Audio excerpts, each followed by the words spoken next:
Hey everyone, नमस्कार। आप सभी का हमारे चैनल में बहुत बहुत स्वागत है। आज की कहानी है पहले कौन, सास ससुर या फिर माता पिता। सीमा ने फोन की घंटी तो सुनी, मगर आलस की वजह से रजाई में ही लेटी रही। उसके पति निखिल को आखिर उठना ही पड़ा। दूसरे कमरे में पड़े फोन की घंटी बजती ही जा रही थी। इतनी सुबह कौन हो सकता है जो सोने भी नहीं देता। इसी चिड़चिड़ाहट में उसने फोन उठाया। हेलो, कौन? तभी दूसरी तरफ से आवाज सुन सारी नींद खुल गई। नमस्ते पापा। बेटा, बहुत दिनों से तुम्हें मिले नहीं, सो हम दोनों 11 बजे की गाड़ी से आ रहे हैं।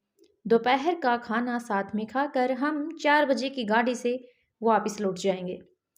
ठीक है। हाँ पापा, मैं स्टेशन पर आपको लेने आ जाऊंगा।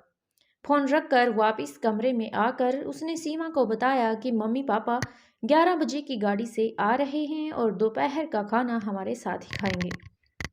रजाई में घुसी सीमा का पारा एकदम सातवें आसमान पर चढ़ गया।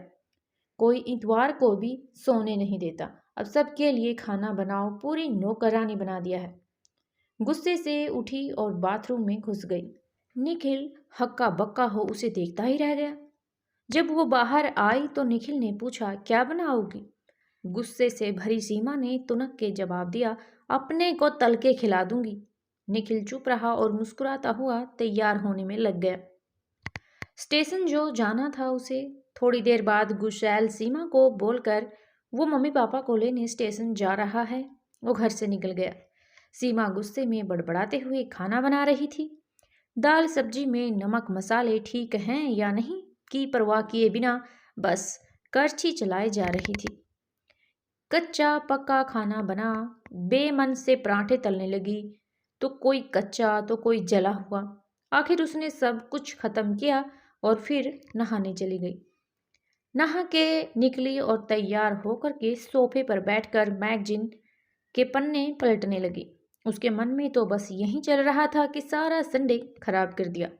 अब बस वो आएं, खाएं और वापस जाएं। थोड़ी देर में घर की घंटी बजी तो बड़े बेमन से उठी और दरवाजा खोला। दरवाजा खुलते ही उसकी आंखें हैरानी से फटी की फटी रह गई और मुंह से एक शब्द भी नहीं निकला।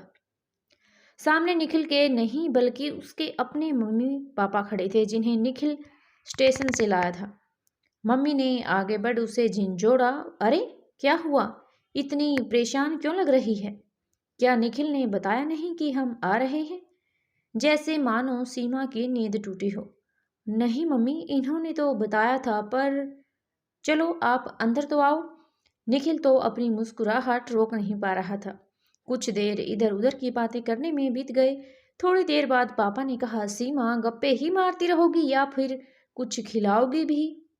यह सुन सीमा को मानो सांप सूंघ गया हो। क्या करती? बेचारी को अपने ही हाथों से बनाए अधपके और जले हुए खाने को परोसना पड़ा। मम्मी पापा खाना तो खा रहे थे, मगर उनकी आंखों में एक प्रश्न था जिसका वो जवाब ढूंढ रहे थे। आखिर इतना स्वादिष्ट खाना बनाने वाली उनकी बेटी आज उन्हें कैसा खाना खिला रही है? सीमा बस मुंह नीचे किए बैठी खाना खा रही थी।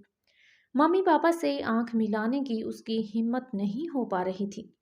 खाना खत्म कर सब ड्राइंग रूम में आ बैठे।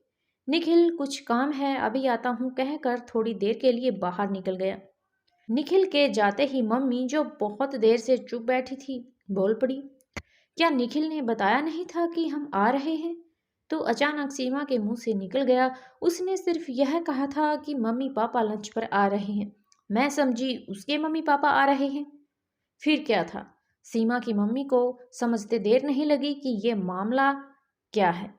बहुत दुखी मन से उन्होंने सीमा को समझाया, बेटी, हम हों या उसके मम्मी पापा, तुम्हें तो बराबर का सम्मान करना चाहिए।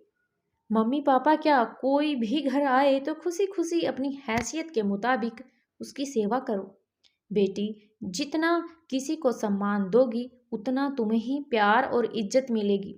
जैसे निखिल हमारी इज्जत करता है, उसी तरह तुम्हें भी उसके माता पिता और संबंधियों की इज्जत करनी चाहिए। रिश्ता कोई भी हो, हमारा या उसका, कभी फर्क नहीं करना चाहिए। सीमा की आंखों में आंसू आ गए और अपने को शर्मिंदा महसूस कर उसने मम्मी को वचन दिया कि आज के बाद फिर कभी ऐसा नहीं होगा। अगर कहानी पसंद आई हो तो प्लीज़ वीडियो को लाइक, शेयर और चैनल को सब्सक्राइब ज़रूर कर दें। चैनल पर आने के लिए आप सभी का बहुत बहुत धन्यवाद।